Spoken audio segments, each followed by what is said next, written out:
susar, herkes susar. Her yer kural, yıkın duvarları.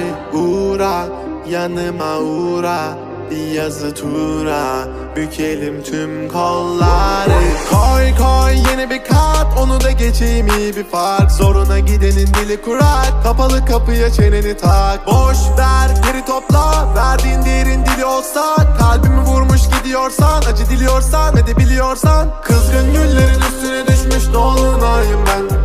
Soldum bir kere geriye dönersem yok olayım ben.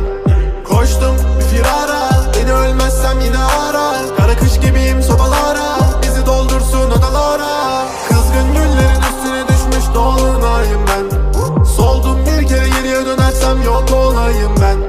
Koştum bir firara, beni ölmezsem yine ara. Kara kış gibiyim sobalara, bizi doldursun odalara.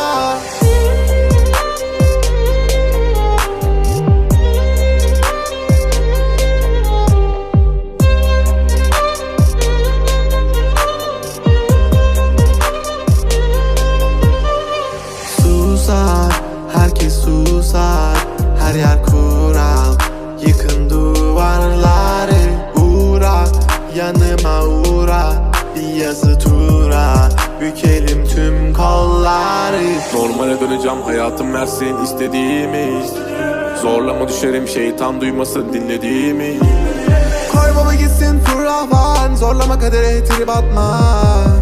Trip atma, trip atma. Normale döneceğim, hayatım versin istediğimi. Zorlama düşerim, şeytan duymasın dinlediğimi. Koy baba gitsin fırlavan, zorlama kadere trip atma. Trip atma, trip atma. Kızgın güllerin üstüne